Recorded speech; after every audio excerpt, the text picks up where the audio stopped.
KBS 1라디오 신성원의 오늘 세계는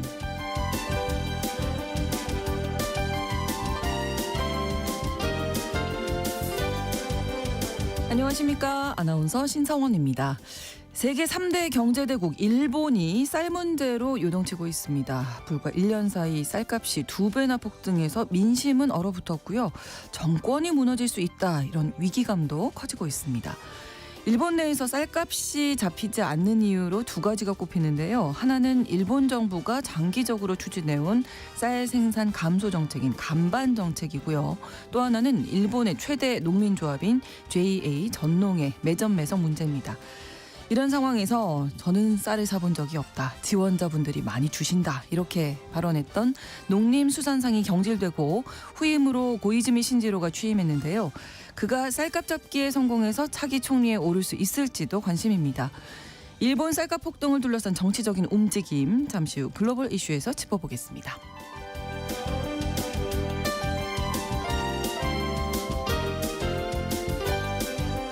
오늘 주목할 국제사회 뉴스는 헤드라인 뉴스와 키워드로 정리해드립니다.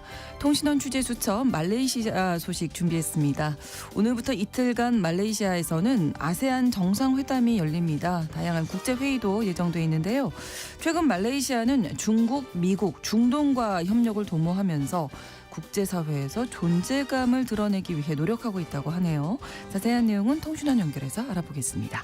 5월 26일 월요일 KBS 1라디오 신성원의 오늘 세계는 시작합니다.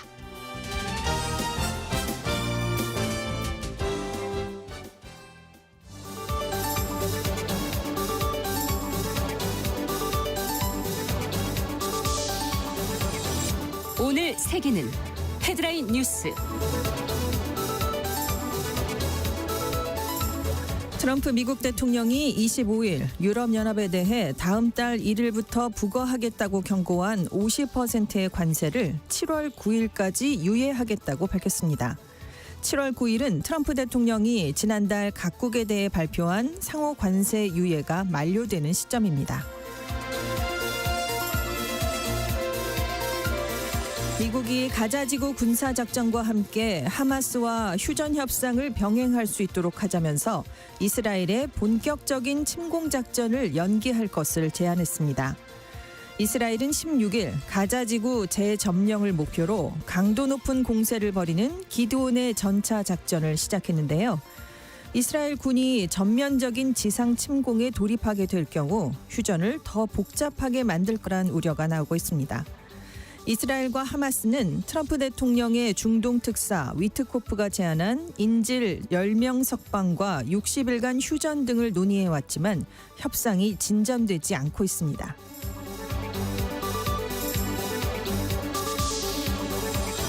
하버드대의 외국인 학생 등록 자격을 박탈하려 했던 트럼프 미국 대통령의 시도에 법원이 제동을 걸자 트럼프 대통령이 이번엔 하버드대의 외국인 학생의 이름과 국적을 공개하라고 요구했습니다.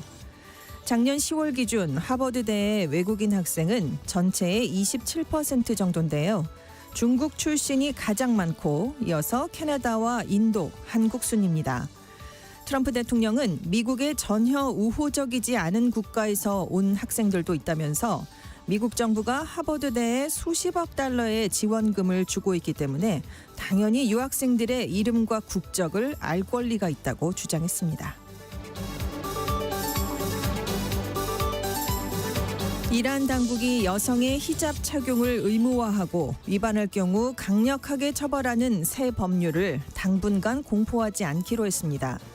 이 법안은 이슬람 율법에 따른 복장 규정을 어기는 여성에게 10년 이하의 징역형, 재범자에겐 15년 이하 징역형을 선고할 수 있도록 하는 등 기존 법률보다 처벌 수위를 높였는데요. 하지만 중도 개혁 성향의 페제시키안 대통령이 작년에 집권한 이후 이 법률을 다시 들여다봐야 한다는 뜻을 밝혔었습니다. 이란에선 1979년 이슬람 혁명으로 신정 일치 체제가 되면서 여성들의 히잡 착용이 법제화됐지만 여성 인권 침해의 상징으로 떠오르면서 사회 갈등의 요인이 되었습니다. 이란 반체제 영화 감독이 칸 국제영화제에서 황금 종려상을 받은 걸 두고 장 노엘 바로 프랑스 외무장관이 이란 정권에 대한 저항이다라고 평가하자 이란 당국이 자국 주재 프랑스 대리대사를 초치하면서 반발했습니다. 올해 칸에선 파나히 감독의 It Was Just an Accident가 황금 종려상을 받았는데요. 이란의 각종 사회 정치 문제를 다루고 있는 파나히 감독은 반정부 시위와 반체제 선전 등을 이유로 여러 차례 체포됐다가 2023년 2월에 보석으로 풀려났습니다. 석방된 후 처음으로 만든 이번 작품은 과거 정치범으로 수감됐던 한 남자가 감옥에서 자신을 괴롭힌 경찰과 닮은 사람을 마주치면서 일어나는 일을 그리고 있습니다.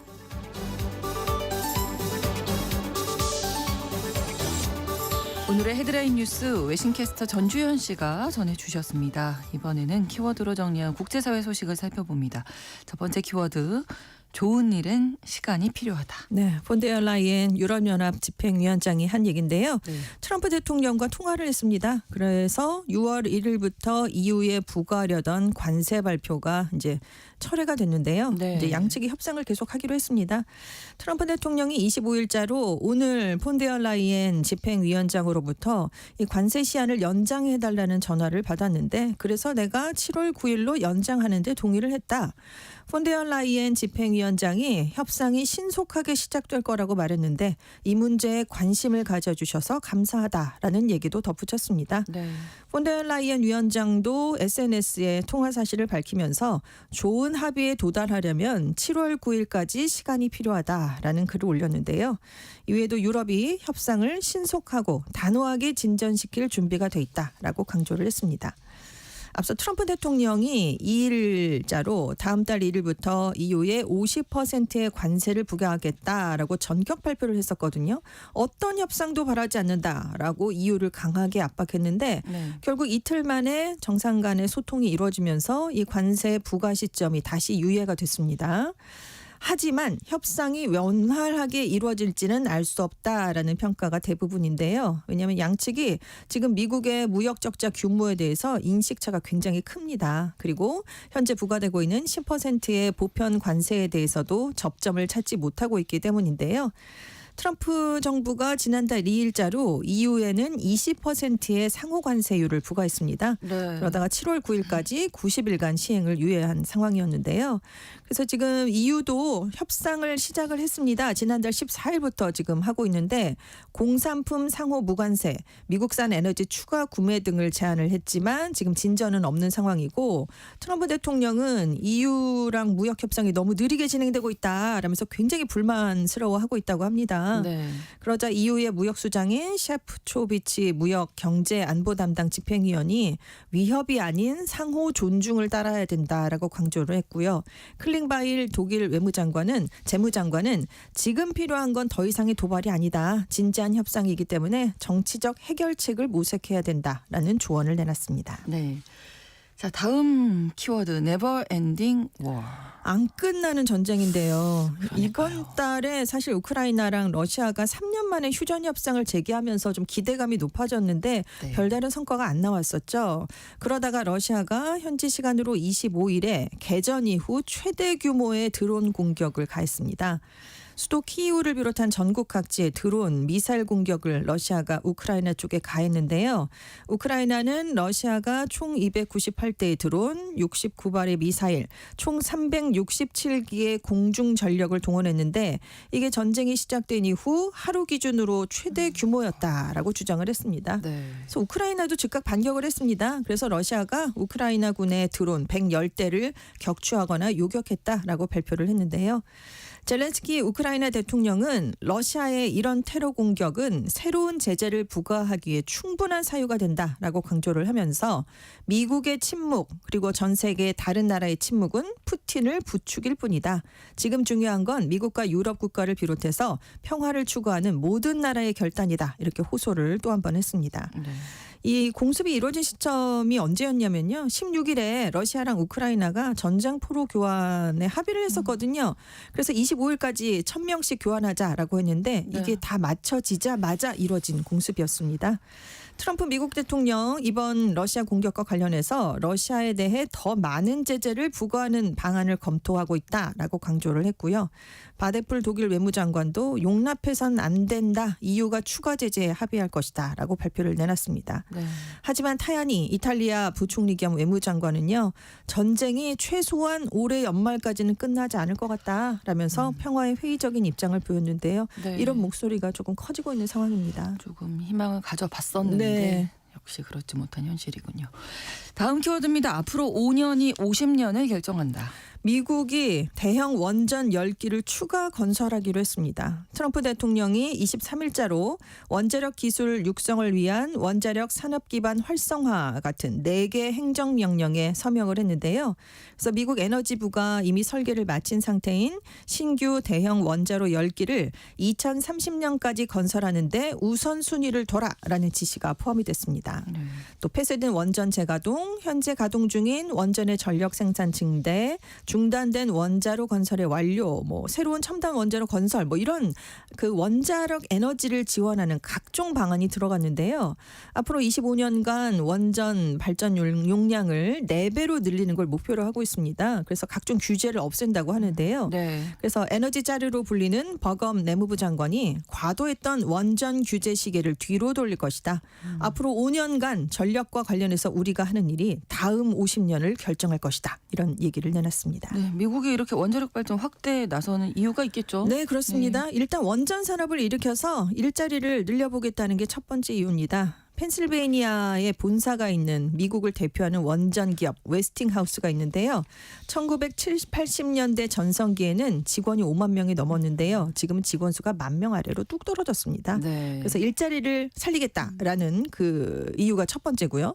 두 번째는 AI 데이터 센터 전력이 늘어나고 있는데 이걸 맞춰보기 위해서입니다. 네. 미국이 세계 최대 원전 발전 국가긴 합니다. 그런데 이제 인공지능 세상이 되면 안정적인 전력 공급이 필수적이거든요. 근데 그렇죠. 지금 AI 경쟁이 세계적으로 펼쳐지고 있는데 특히 경쟁 국가인 중국이 지금 대규모로 원전을 건설하고 있습니다. 그래서 지금은 중국이 미국에 이어서 원전 발전량이 세계 2위인데 2030년 전에 1위로 올라설 것이다라는 전망이 계속 나오고 있던 상황이었습니다. 네.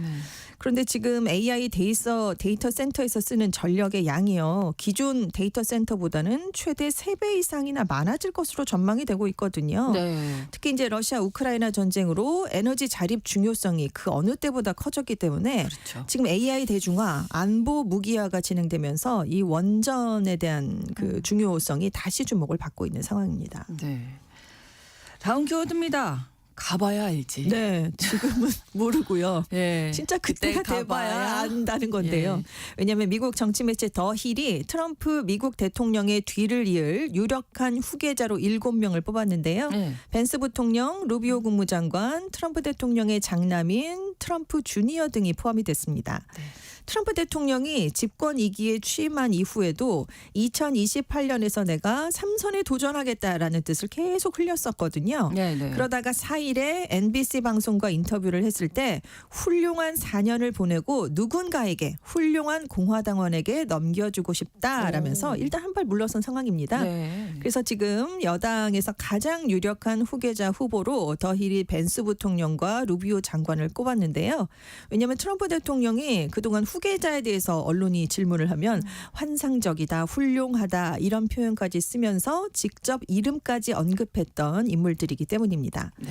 다만 벤스 부통령을 후계자로 정하는 것에 대해서는 너무 이르다 이렇게 얘기를 한 적이 있고요. 네. 루비오 장관은 지금 트럼프 대통령의 강력한 지지층인 마가 진영이 충분히 헌신을 하는 인물이 아니다라면서 약간 거리를 두고 있다고 그래요. 그래서 네. 이게 좀 한계로 지적이 되고 있고, 자 장남 트럼프 주니어가 7명 중에 한 명으로 포함되지 않았습니까? 그러니까요. 네. 21일에 카타르에서 경제 행사에 참석했는데 이 질문을 받았거든요.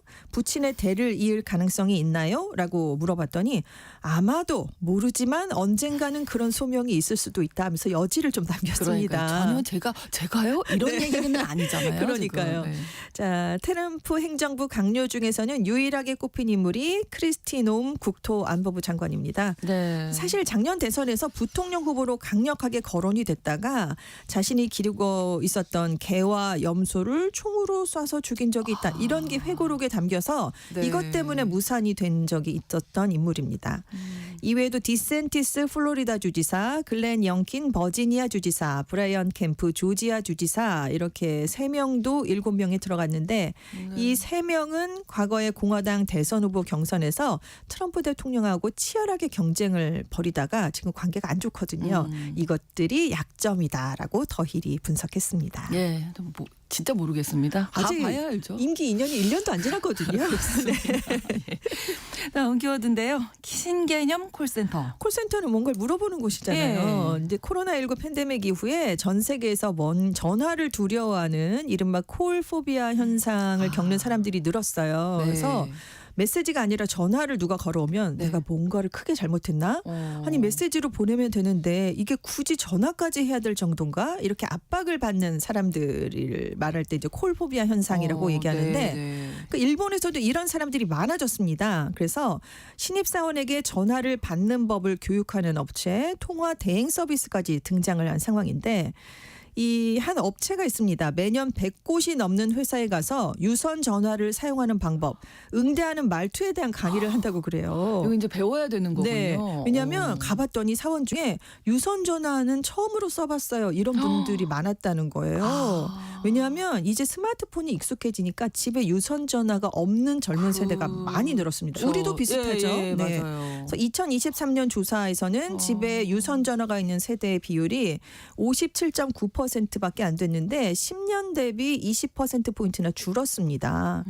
그래서 이 콜포비아를 호소하는 사람들은 SNS 소통이 익숙한 세대들이 대부분인데요. 그렇겠죠. 왜냐하면 SNS에서는 말 한마디 잘못하면 바로 실시간 논란으로 확산이 되기 때문에 말을 정말 잘해야 된다라는 압박감을 크게 느낀다고 합니다. 네. 그리고 이제 업무용 회화에서는 경어체를 써야 되잖아요. 좀 다르죠. 네, 일반 일상 그래서 언어와는. 평소에 안 쓰던 말투를 써야 되니까 부담스럽다라는 그런 이유도 있고 네. 그래서 식당 예약도 전화로만 가능한 곳은 아예 안 하는 20대들도 많다고 합니다. 그렇군요. 그래서 생긴 게 전화 대행 업체인데요. 네. 업무 전화를 대행해 주는 거예요. 그래서 의뢰를 하면 네. 그 상대방 회사에 전화를 해서 전화 주셔서 감사합니다. 저는 어떤 사람인데요. 혹시 어떤 건으로 연락하셨는지 알 수 있을까요? 라면서 응대를 하면서 지금 부재 중이니까 연락을 대신 전달해 드리겠습니다. 뭐 번호를 남겨주세요. 정말 일반적인 그 일상적인 수준의 통화인데 네, 이런 걸 이것도 대신을 어려워서. 해주고 만약에 답이 오면 이거를 의뢰한 사람들에게는 메신저로 내용을 다시 전달해주는 그런 대행업체라고 합니다. 네. 심지어 이 업체가요. 비서 대행을 대행해 주는 거, 야간 휴일 대행, 클레임 대행 뭐 이런 것들로 항목을 굉장히 세세하게 나눠놨다고 합니다. 그 유선 전화를 처음으로 만져봤다고 하니까 네. 그런 세대가 많다고 하니까 네, 그럴 수 있을 것 그러니까요. 같아요. 네, 우리도 별다르지 않을 것 같다는 생각이 듭니다. 그렇습니다. 다음 키워드 사뿐히 들여받고 그냥 가시옵소서. 제발 그냥 가달라는 얘기인데요. 네. 북쪽의 베네치아로 불리는 벨기에의 관광 도시가 있습니다. 브리허인데요. 네네. 관광객들이 많이 찾는 곳이에요. 그런데 기념품으로 자갈을 뜯어내가는 분들이 많아서 시당국의 고민이 깊어지고 있습니다. 도로가 자갈로 돼 있나 보죠. 네, 유럽 중세 시가지가 형성된 아주 오래된 도시예요. 네. 그래서 2000년에 유네스코 세계 문화유산으로 지정된 도시인데 건축물 같은 보존 상태가 양호한데 그러다 보니까 관광객들이 기념품으로 자갈을 훔쳐가는 겁니다. 파괴돼서 도난당하는 도로 포장 자갈 수가 한 달에 50개에서 70개에 이르고요. 봄과 여름철 성수기에는 훨씬 더 많아진다고 하는데요. 있는데요. 네. 주로 이제 박물관 앞에 있는 뭐 그런 데서 많이들 가져가신다고 합니다.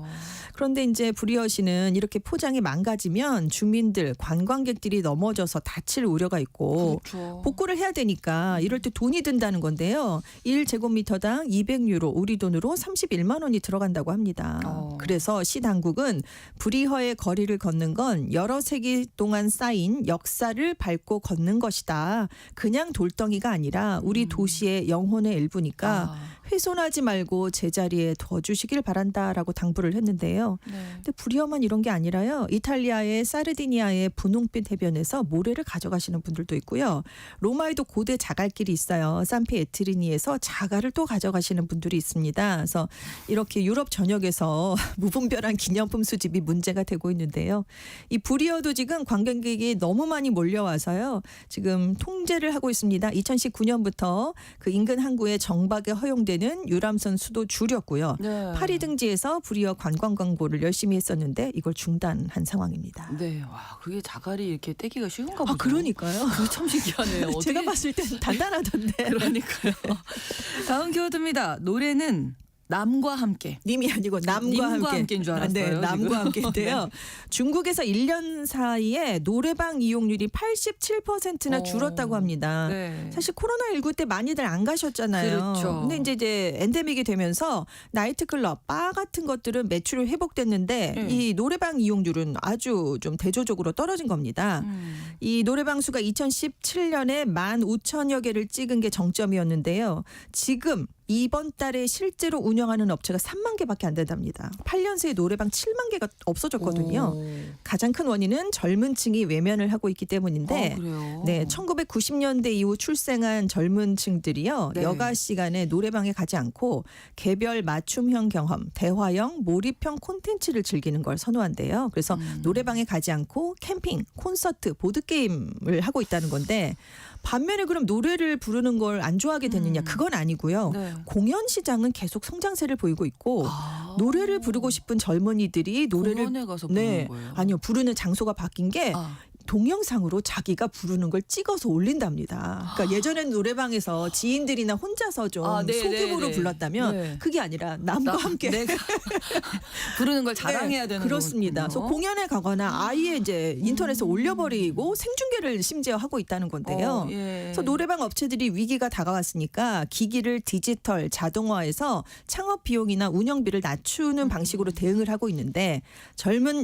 전문가들은 젊은 층이 외면을 하는 상황에서 이 사업 모델이 계속 유지될 수 있을지 의문이다. 이런 분석을 내놓고 있습니다. 참 많이 바뀌었네요. 바뀌었습니다. 오늘 네. 이 얘기 듣다 보니까 헤드라인 뉴스와 키워드 외신캐스터 전지현 씨와 함께했습니다. 고맙습니다. 네, 감사합니다. KBS 라디오 신성원의 오늘 세계는 1부 마무리하겠습니다. 11시 30분부터 일부 지역에서는 해당 지역 방송 보내드립니다. 엘튼 존의 노래 들려드립니다. Goodbye Yellow Brick Road.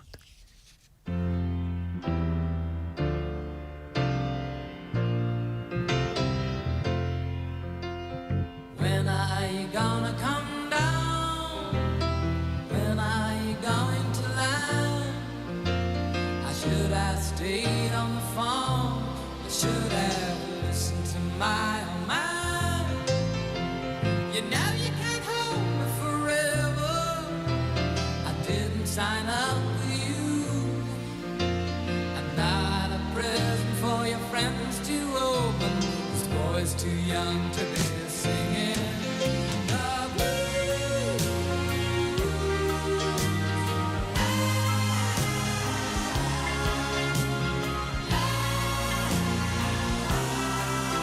So goodbye, yellow brick road, where the dogs of society howl.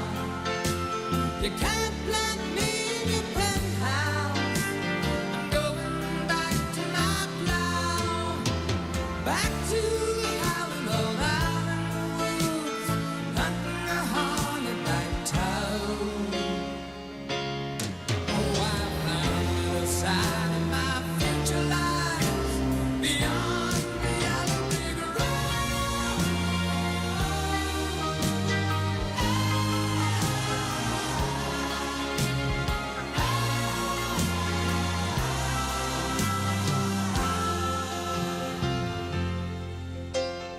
What do you you think you'll do then?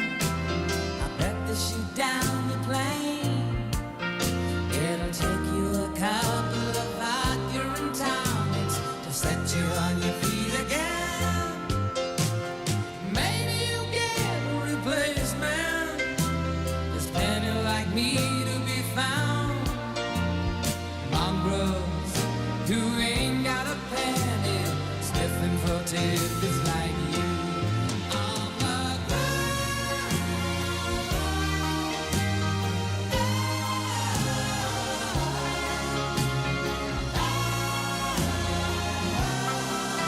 So goodbye, yellow brick road, where the dogs of society howl. You can't plant me in your penthouse. I'm going back to my... 지금 시각은 11시 30분입니다. KBS Ladies and gentlemen. 국제사회의 다양한 뉴스를 한눈에 KBS 1라디오 신성원의 오늘 세계는 세계를 바로 보는 최소한의 투자입니다.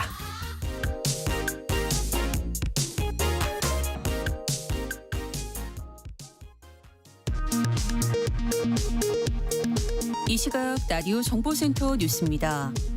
더불어민주당 선거대책위원회가 박범계 의원이 제출한 비법조인 대법관 임명 법안과 장경태 의원이 제출한 대법관 100명 확대 법안을 처리하기로 결정하고 해당 의원들에게 지시했다고 밝혔습니다. 앞서 이재명 후보는 지금은 그런 이야기를 할 때가 아니라는 게 명확한 제 입장이라고 강조했습니다.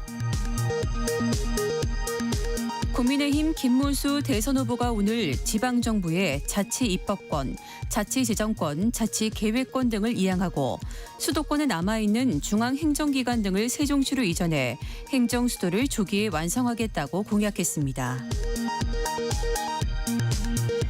개혁신당 이준석 대선 후보가 유튜브는 되고 TV만 안 되는 비상식적 구조를 바로잡겠다며 분뇨와 혼인 중개 등 특정 품목의 방송 광고 전면 금지 규제를 폐지하는 방송 광고 규제 개편 공약을 발표했습니다. 내일부터 전세 계약을 맺기 전에 임대인의 전세금 반환 보증 사고 이력 등을 확인할 수 있게 됩니다. 국토교통부는 임대인의 정보를 사전에 확인할 수 있는 임대인 정보 조회 제도를 내일부터 확대 시행한다고 밝혔습니다. 취업도 안 하고 취업을 위한 공부도 안 하는 청년을 말하는 이른바 니트족이 경제협력개발기구 주요 11개국 중 세 번째로 많다는 연구 결과가 나왔습니다. 한국고용정보원은 2022년 기준 우리나라 15세에서 29세 청년 중 니트 비중이 18.3%라고 밝혔습니다. 지금까지 라디오 정보센터 뉴스 정한나였습니다.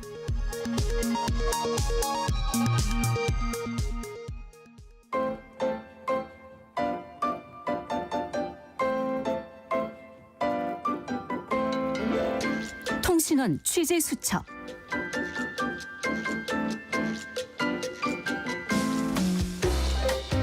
통신원 취재 수첩입니다. 오늘은 말레이시아 노현지 통신원 만나보겠습니다. 안녕하세요.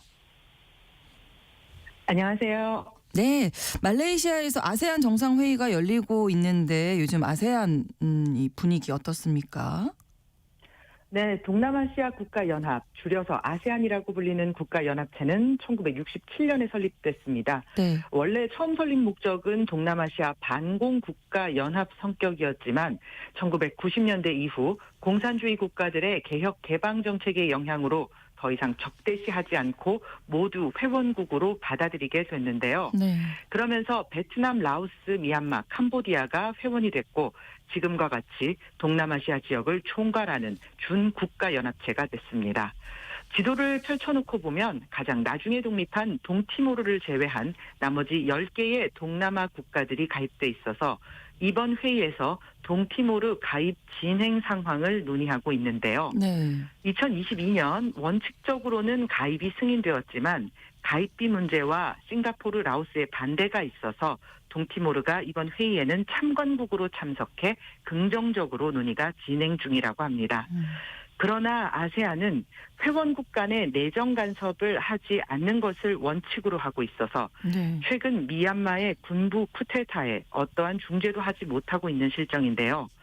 그렇다면 이 지역 공동체가 무슨 힘이 있냐는 반발에 부딪혀서 아세안의 실효적 지위에 대한 의문이 계속해서 제기되어 오고 있습니다. 네. 그러자 2021년 미얀마 군부에 대한 제재를 가하면서 아세안 회의 초청에서 제외했고 현재 미얀마 군부는 이것이 아세안 헌장 위반이라고 반발하고 있는 상황입니다.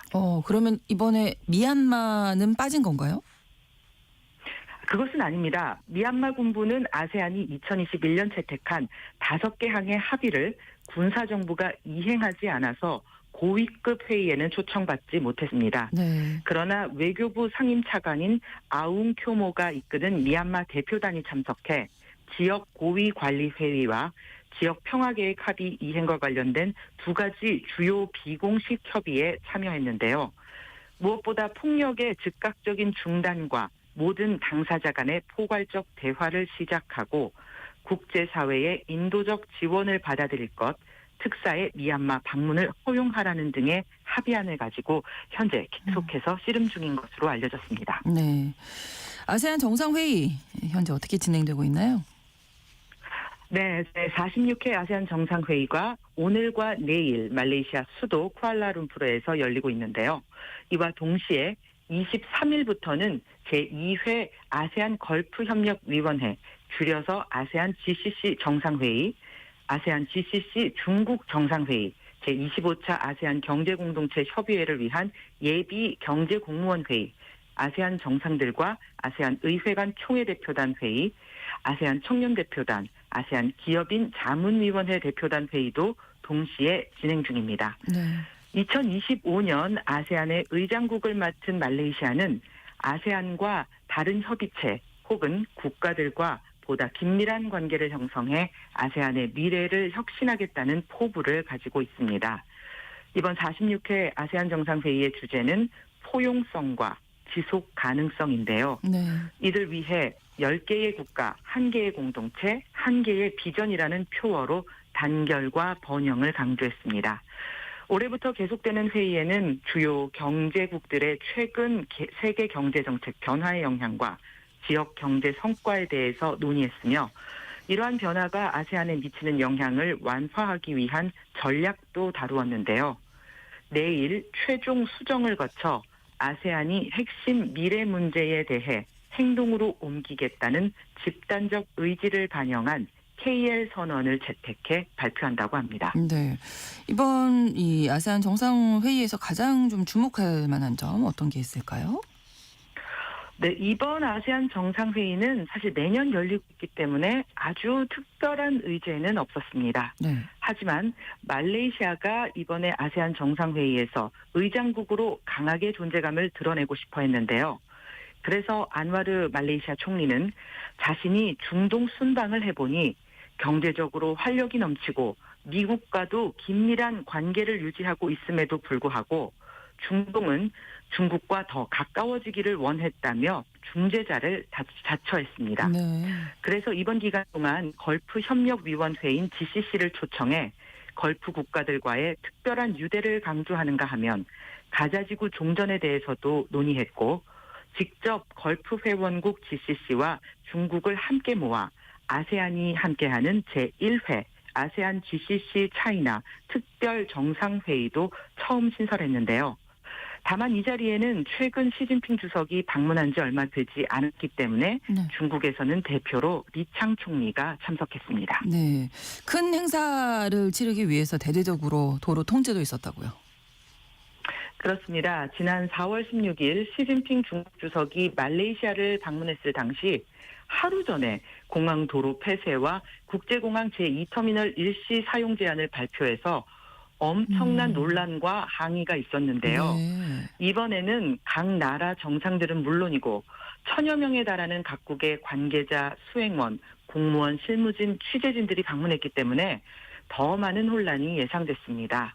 하지만 한 달 전에 많은 비판을 받았던 왕립경찰청과 내무부는 이번에는 일주일 전부터 도로 통제 구간을 계속해서 미리 예고하고 네. 협조 요청을 통해 출퇴근 시간을 조정하거나 각종 행사를 취소하는 등의 노력을 기울여 비교적 순조롭게 진행 중인데요. 네.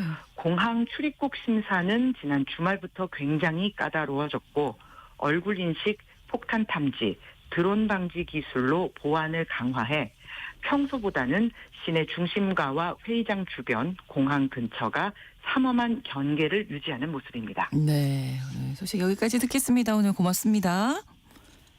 감사합니다. 네, 말레이시아 쿠알라룸푸르에서 노현지 통신원이었습니다.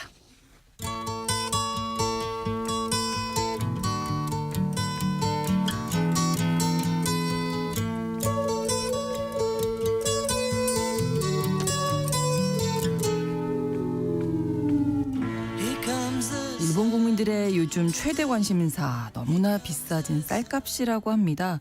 쌀값이 7개월 연속 최고 상승률을 이어나가면서 좀처럼 떨어질 기미를 보이지 않고 있기 때문인데요. 최근에는 정치 스캔들로 비화하면서 오는 7월에 참의원 선거를 앞두고 있는 이시바 시게루 총리 정부의 최대 현안이 되고 있습니다. 오늘 글로벌 이슈에서 이 내용 살펴볼 텐데요. 오엘의 국제 전문 기자 나오셨습니다. 어서 오세요. 네, 안녕하세요. 네. 자, 일단 일본의 쌀 가격이 어느 정도나 되는지 좀 정리해 주실까요? 네, 일본 농림수산성이 매주 전국 슈퍼마켓 1000여 곳을 조사해서 쌀 평균 가격을 발표를 합니다. 근데 네. 이때마다 큰 관심이 모여지고 있는데요. 홈페이지에 들어가 보니까 가장 최근의 조사 결과가 5월 둘째 주, 5월 5일부터 11일까지 그 사이의 기간에 조사한 결과가 올라와져 있던데 네. 5kg짜리의 전체 전국 평균가가 4,268엔, 하나로는 약 41,000원 꼴로 나타났습니다. 킬로 네. 쌀이. 그리고 여기다 소비세는 이게 포함이 안 된 거거든요. 아, 그래요? 네, 소비세 8%를 포함하면은 실제 소비자가 지불하는 가격은 4,609.44엔이라고 합니다. 우리 하나로는요 46,000원 정도가 된다고 할 수가 있겠죠. 근데 이게 1년 전에 비해서 그 당시에는 2,045엔 정도쯤이었다고 하니까 두 배 넘게 오른 겁니다. 네. 그리고 이거는 전국에 이제 평균 가격을 낸 거고요. 고시히카리 인기 있는 그런 품종의 단일 품종 쌀 가격은 이 평균가보다 조금 더 더 높은 높겠죠. 가격으로 형성되어 있고 여러 품종을 좀 혼합한 혼합쌀의 제품 경우에는 조금 더 가격이 쌉니다. 네. 총무성이 지난 18일에 그 4월 경제 관련 통계 자료를 발표를 했거든요. 네. 근데 4월의 쌀류 가격이 전년 동기 대비 98.4% 올랐다라고 하니까 약 2배 올랐다 이렇게 볼 수가 있겠습니다. 그리고 7개월 연속으로 계속 최고 상승률을 갱신하고 있어요.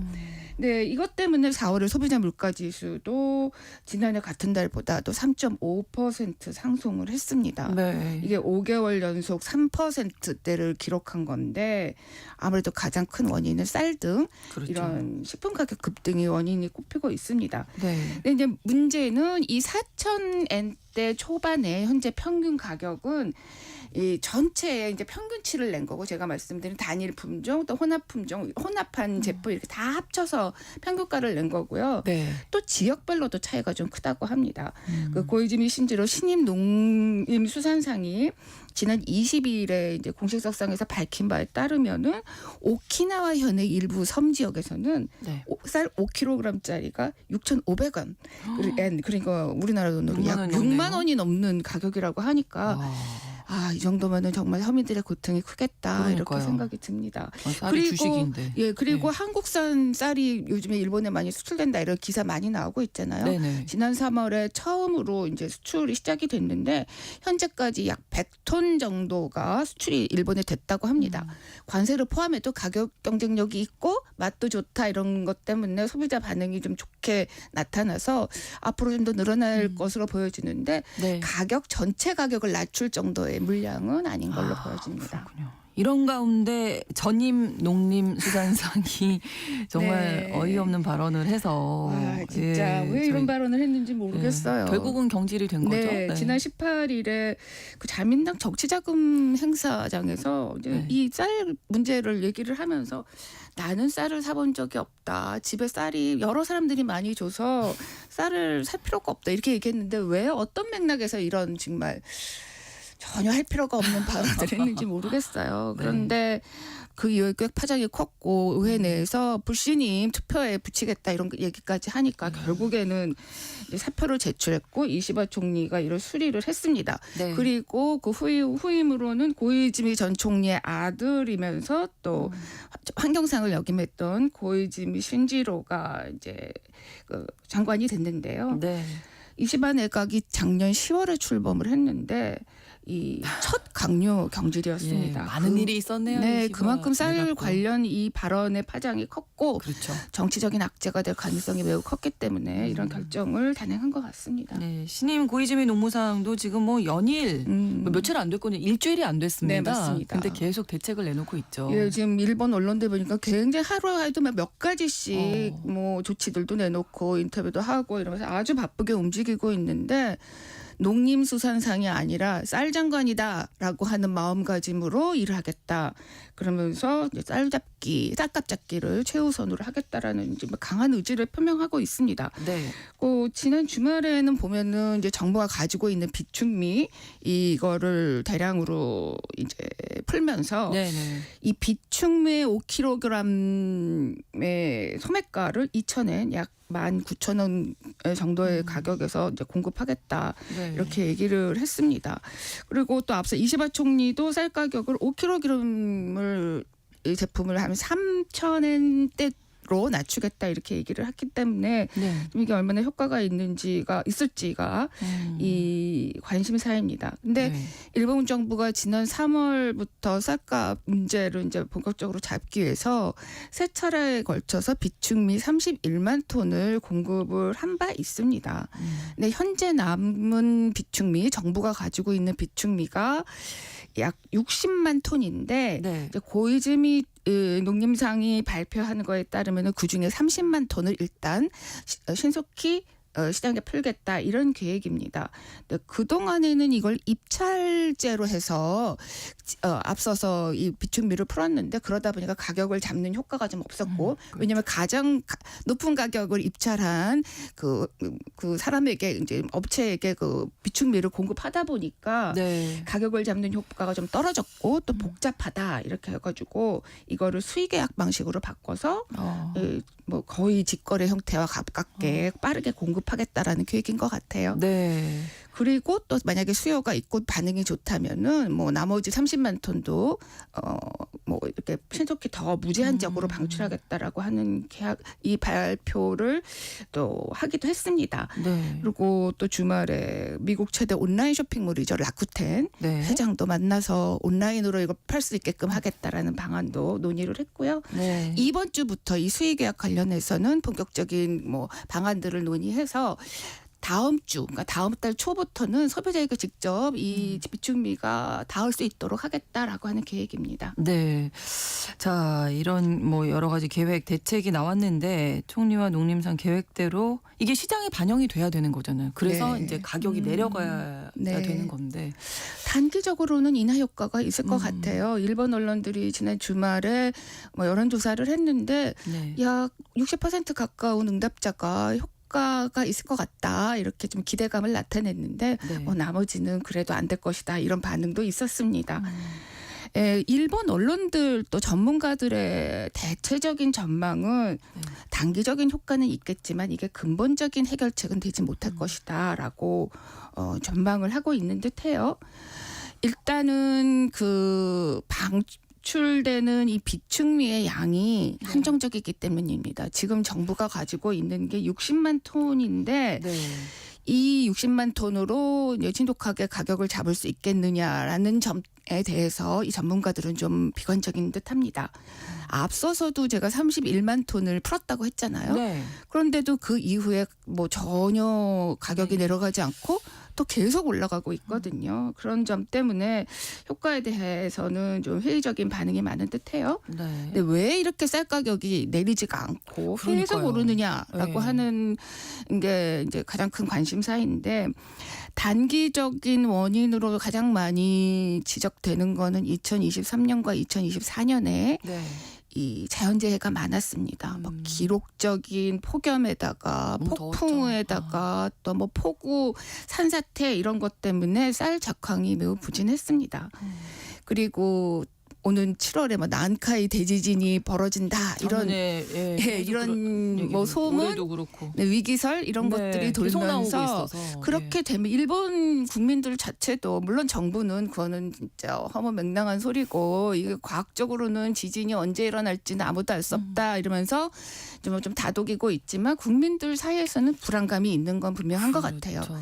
그렇게 되면은 당연히 쌀 공급이 어려울 것이다 생각해서 좀 미리 사재기를 하려고 하는 그런 경향도 있다고 합니다. 네. 그리고 또 일각에서는 뭐 작년, 재작년, 뭐 올해도 그렇고 관광객들이 너무 많이 와서 뭐 쌀의 수요가 많이 늘었다 이런 지적을 하고 있는데 뭐 그거는 근본적인 원인은 되긴 어려운 것 같아요. 그러면 정말 근본적인 거는 이제 수요 공급이 맞지 않아서일 텐데요. 예, 아무래도 그 문제가 네네. 근본적인 원인입니다.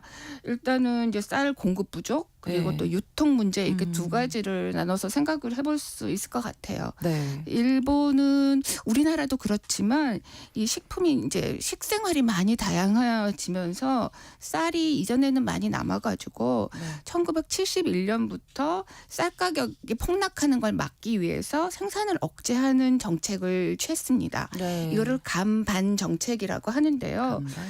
이걸 꽤 오랫동안 유지를 했는데 1980년대에 뭐 기록적 냉해 피해가 있었다고 해요. 그러면서 한번 이제 쌀 작황이 아주 최악을 기록하면서 쌀 가격이 오른 적이 있고 또 이제 웬만큼 이 정책이 이제 유지가 되면서 결국에는 이제 2018년에는 이제 더 이상 이걸 할 필요가 없다라고 정부가 공식적으로 뭐 발표를 했습니다. 그래서 지금 공식적으로는 감방 정책이 있는 건 아니에요. 아, 폐지가 됐군요. 예, 네. 그렇지만 현장에서는 여전히 이제 주식용 쌀 대신에 뭐 이제 경쟁력 있는 작물들 뭐 예를 들면 뭐 대두, 밀 이런 것들을 이제 농사를 지을 경우에는 보조금을 지불을 한다고 해요.